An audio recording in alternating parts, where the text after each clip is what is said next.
This is Brother Ron, and welcome to We All Be News Radio and TV, the news-free Dixie for the 21st century.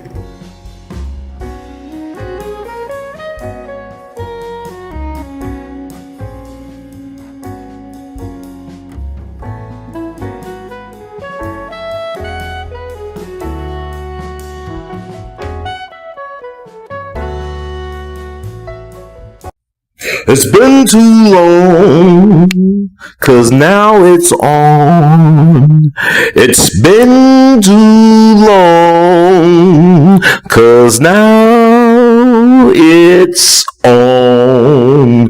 Welcome, boys and girls, scholars and laymen, to another wonderful infotainment, edutaining edition of the Artivist Thinks, aka the Thought Provocateur. This is Brother Ron, also known as R2C2H2, the Artivist. It's been a long time. I shouldn't have left you without some dope knowledge to research. Research. Yes, sir.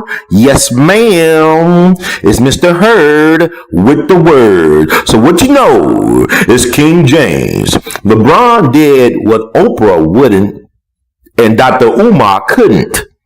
Once again, King James, LeBron James of Akron, Ohio, player, did what Oprah wouldn't and Dr. Umar couldn't. Now, this is not a dish to the latter people mentioned. Latter-day Saints here.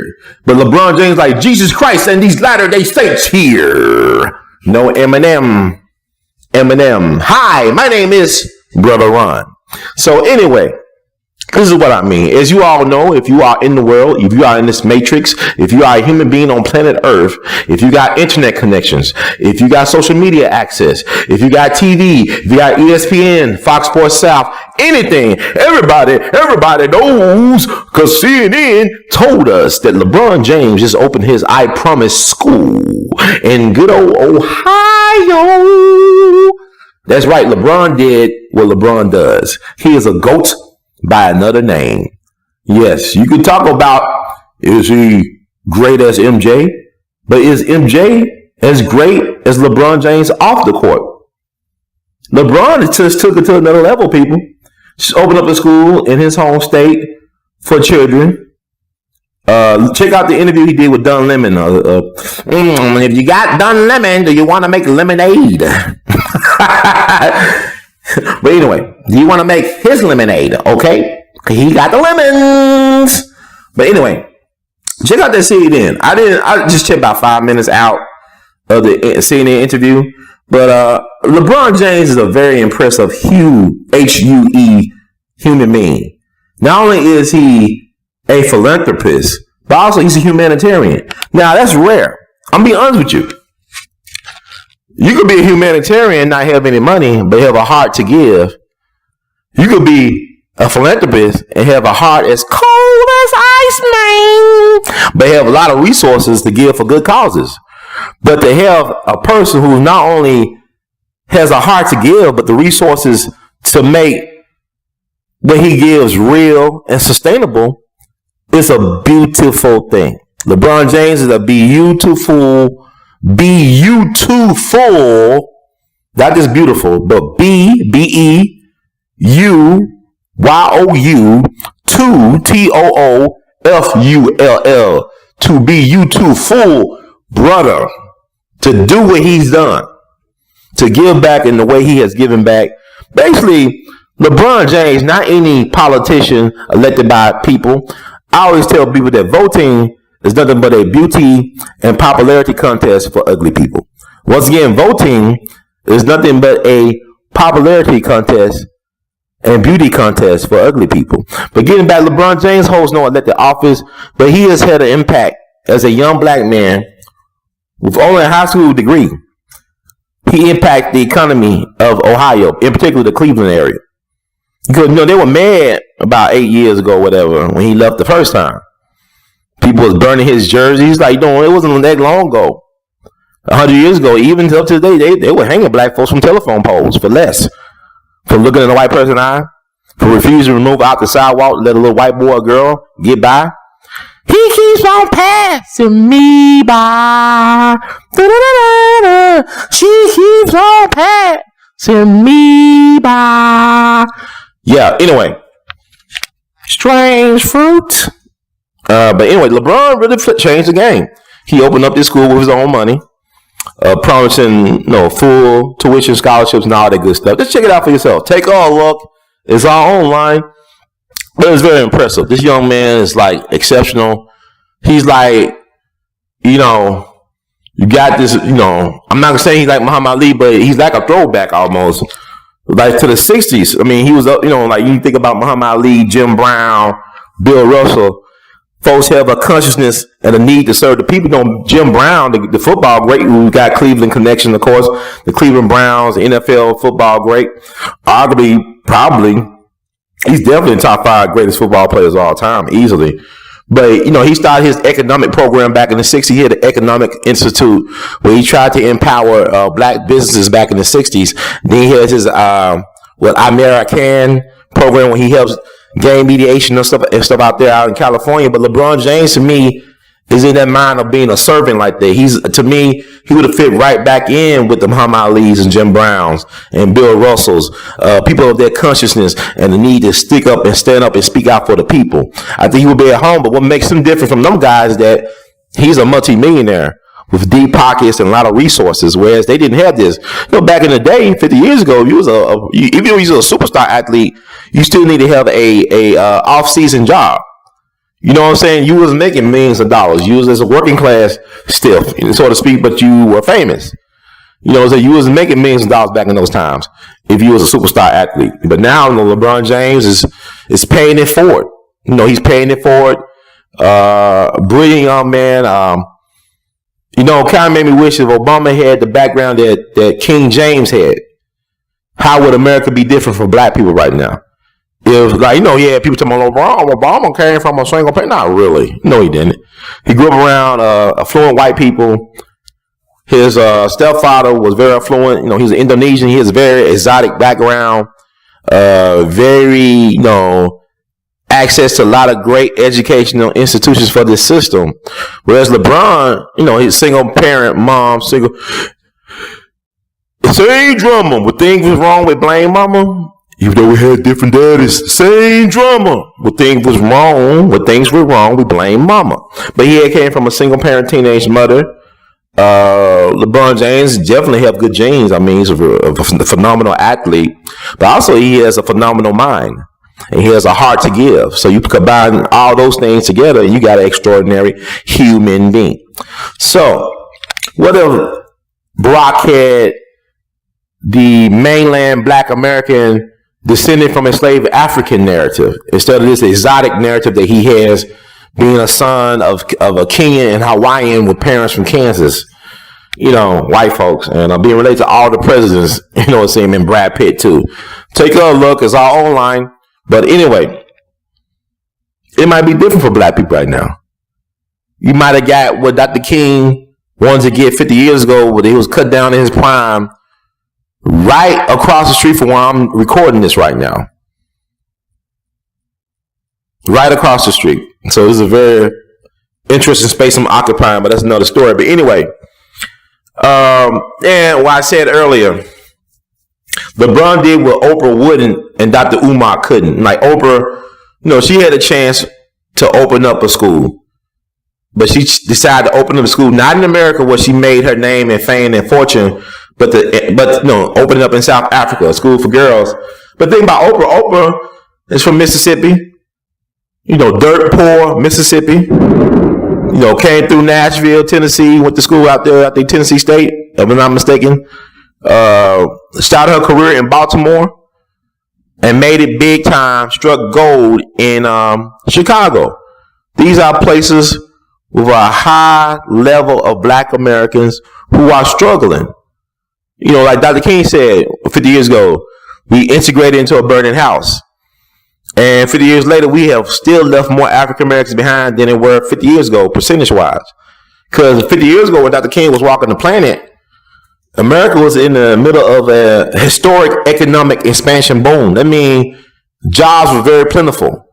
I mean, one job could support a family of 4, even if you was a high school dropout or couldn't even read and write. You could find a job working at the factories, whatever, support your family. Your wife could stay at home, manage the household, help raise the kids, send all your kids to college, retire with a good ass pension after working 20 to 30 to 40 years at one job.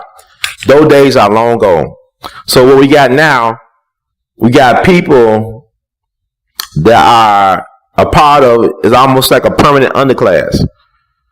Because the way the system works, it works to make the majority of the population impoverished and is servant to a small percentage of people. When you got a system that treats corporations better than actual people, therein lies the problem. But let's not get out track. But Oprah thought that, in my understanding, reading some of the stuff, why she didn't open the school in a place like Baltimore, Chicago, which is the poster child for everything.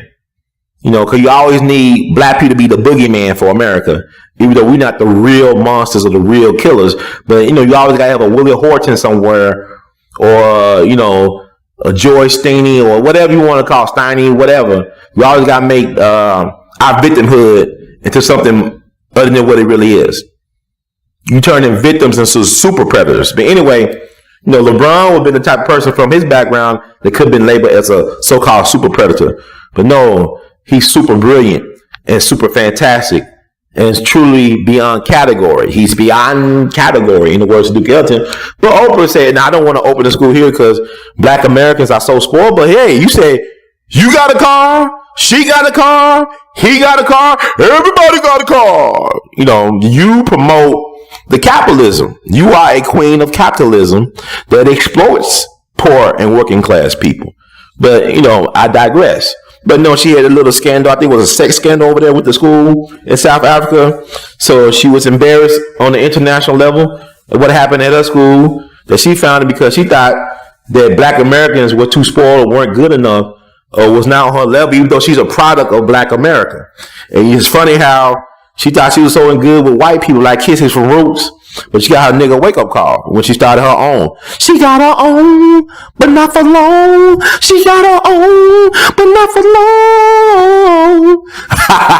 You see how I had to get that back? But she had to go back to the black folks, the people that made Oprah, like Dick Gregory. May God blessings and peace be upon him and his family. Dick Gregory knew who made him. He was under no illusion who really made him when he wasn't funny. Black folks made Dick Gregory. We chose Dick Gregory. It's like we chose Oprah. We chose so many people, but the people that we chose turned their backs on us. Not LeBron James. People are talking about, oh, LeBron James a quitter. LeBron James is a marathon runner. He's a marathon winner. He runs the long race. He got long vision. He don't got superb court vision. He got long vision. He can see into the future. He is the real Negro dumbest. You know what I'm saying? He making the future right now. So applied to LeBron. Now with Dr. Umar Johnson, what did I say? I say LeBron did what Oprah wouldn't and Dr. Umar couldn't. This is not a knock against Dr. Umar Johnson. Let me repeat. This is not a knock against Dr. Umar Johnson. I have a lot of respect for Dr. Umar Johnson. I have interviewed Dr. Umar Johnson. He has allowed me, he gave me permission to record some of his lectures. To me, Dr. Umar is a brilliant brother.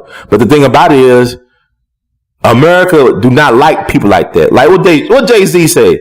America like to emasculate the greats, kill Malcolm, gave Muhammad the shakes, or Ali the shakes, you know what I'm saying? That, you know, fuck up the world song, you know, he said, you know, but Dr. Umar Johnson is just he come too hard. You know, he's unapologetically black first. You know, he's about black straight pride. And the powers that be would not let him get that type of platform that they allow a LeBron James. I don't know what LeBron James personally feeling about a lot of things. I didn't agree with him stumping for Hillary that last election cycle for president. But I don't know what he feels. I mean, he's a part of the Lakers, and you know, Max Johnson is the general manager and a part owner, I believe, of the Lakers. Y'all can correct me, all you Laker fans. But also, you know that his son is very much openly flaming hot Cheetos gay. and that's his business. But I don't know what LeBron feel about certain issues. But Dr. Umar does not bite his tongue. He gives great information, and he's been trying for several years now to raise money for his black boarding school for boys, I believe, black boarding school for boys, and he has a lot of strong followers, but he don't have enough followers to raise millions of dollars. Whereas LeBron, he has access to corporations. He's a corporate spokesperson. He's a mainstream celebrity. He does mainstream movies. He's playing, he's a very popular basketball player, one of the most popular celebrities, arguably on the planet. So he has access to certain things that a person like Dr. Umar Johnson, who speaks for a certain constituency, does not have. So, like I said, this is not a knock against Dr. Umar Johnson, but it'd be nice to see brothers like LeBron, if they can't even do it publicly, support people like a Umar Johnson who has a lot to offer the world. And I think his school is a great idea. People got this thing because I think for me, as I go into my largest assignment in life, like God is preparing me for a new beginning, a new season, I realize that it's not only hard to love our people sometimes, but it's hard to serve our people. Our people could be our biggest critics and harshest critics and enemies. You know what I'm saying? Like I have seen it for myself, managing talent and supervising people in different areas of human activity. How a black person will say, well, I hate white people and all this other stuff, or I hate to work for the white man. But Mr. Charlie, hey, Mr. Smith, oh, God bless you. They'll do anything. They'll even put their life on the line. Well, Malcolm said, you bleed when the white man tells you to bleed. You know what I'm saying? You'll fight a war for the white man in a foreign land. You can't even spell or find on the map. But when it's come time to protect your people against police brutality and economic exploitation, you don't say a mumbling word. Black man, you don't say a mumbling word. So Dr. Umar Johnson is very articulate about where he stands, his point of view. And his tea is not for everybody to consume. Once again, his tea is not for everyone to consume. So Dr. Umar Johnson, in the system of white mediocrity and insanity, would never get the support of, say, LeBron James, who does not really play political football. He's more of a nuanced, subtle cat. And it'll be nice. I mean, even with that said, he is advancing an agenda that we all can take advantage of and be proud of and promote and endorse. Even if we don't agree with all his politics or how he moves, or if he's the greatest basketball player of all time, he makes a damn good case for being the greatest of all time. But he is in a league all by himself when it comes to this, humanitarianism and philanthropy. And he's playing this game, man. We just gotta send prayers up to brother LeBron James while he's doing his God work. Send prayers and protection over him and his family. And may he continue to prosper, because when he prospers, everybody prospers. Now, people will say, well, LeBron don't got that killer instinct, but he's a team player. He's a true winner in all facets of human activity from what I can see. And he's about the village. He's not just about team. He's about village work. So it'll be an honor to meet LeBron James. And I might, and I will, most likely, because what I'm going to do is going to be on some other level stuff. I look forward to keeping company with brother LeBron and picking his brain about things. And, who knows? Life is just great. Like I tell people now, I'm my own action hero and superhero. I'm my own action hero and superhero and romantic lead in my life, my story, my movie. So that means I'm going to get all the glory. I'm going to tell it like it is. I'm going to reclaim my narrative. But yeah, that's a big move. What y'all think about all this? Please leave all your thoughts. And I know you will leave your thoughts. Your thought? You can leave your thought too. Or you leave your thoughts in the comment section below this video. Please feel free to support the movement. If you like what you heard from Mr. Hurd, please spread, please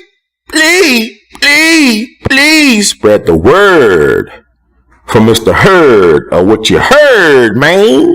Because your words create worlds. Your words create worlds. So you can support the movement. You can make a one-time donation at our PayPal link. You can find us on PayPal at r2c2h2@gmail.com. Your donation is tax deductible. We're going towards the We All Be Group Incorporated, which is a 501c3 nonprofit. Also, you can support the artists and our work at We All Be at the patreon.com, where you get some awards or rewards rather for supporting this God work that we're doing. That's patreon.com/We All Be, or buy some artivist gear. Visit us at www.r2c2h2.com. That's once again r2c2h2.com.